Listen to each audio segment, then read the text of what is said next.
જય માતાજી મિત્રો, સ્વાગત છે આજના નવા વિડીયોમાં। આજે તારીખ છે 15/7/2026 ને ચોમાસાની શરૂઆત થઈ ગઈ છે અને હજુ સુધી બનાસકાંઠા જિલ્લામાં વરસાદનું આગમન થયું નથી। દિવસે ને દિવસે ચોમાસાના દિવસો આગળ વધતા જોવા મળી રહ્યા છે અને વાતાવરણમાં પણ મિત્રો બિલકુલ વરસાદ જેવું લાગતું નથી। તેના લીધે ખેડૂતો મિત્રોના મનમાં ચિંતાલાયક પ્રશ્નો ઉભા થવા જઈ રહ્યા છે, કારણ કે મિત્રો ચોમાસાનું વરસાદ પૂરતા પ્રમાણમાં આગમન નહીં થાય તો આવનારા સમયમાં ખેડૂતો મિત્રોને સિંચાઈ કરવામાં પાણીની મુશ્કેલી પડી શકે છે। એટલે ખેડૂતો મિત્રોની આશા છે કે જેમ બને તેમ ઝડપી બનાસકાંઠા જિલ્લામાં પાણીનું આગમન થાય અને બનાસકાંઠા જળાશયો ભરાતા થાય, કારણ કે મિત્રો ગયા વખતે આ ટાઈમે મિત્રો દાંતીવાડા ડેમ અને સીપુ ડેમમાં પાણીની સારી એવી આવક જોવા મળી હતી અને આ વખતે મિત્રો હજુ સુધી એક પણ જળાશયમાં પાણીનું આગમન થયું નથી અને તેના લીધે ખેડૂતો મિત્રોના મનમાં ચિંતાલાયક પ્રશ્નો ઉભા થવા જઈ રહ્યા છે કે શું આ વખતે બનાસકાંઠા જિલ્લાના જીવાદોરી સમાન ગણાતા દાંતીવાડા ડેમ, સીપુ ડેમ અને મુક્તેશ્વર ડેમમાં પાણીની આવક શરૂ થશે કે નહીં। કારણ કે હવામાન નિષ્ણાત અંબાલાલ પટેલનું કહેવું છે કે આ વખતે ગુજરાતમાં ચોમાસું ઓછું છે,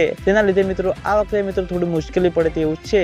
અને આજના વિડીયોમાં આટલું હતું। તમે બધા અમારી ચેનલ ઉપર નવા હોય તો વિડીયોને લાઈક કરી દેજો, કોમેન્ટ કરી દેજો અને ચેનલને સબસ્ક્રાઇબ પણ કરી દેજો। તો મિત્રો જય માતાજી।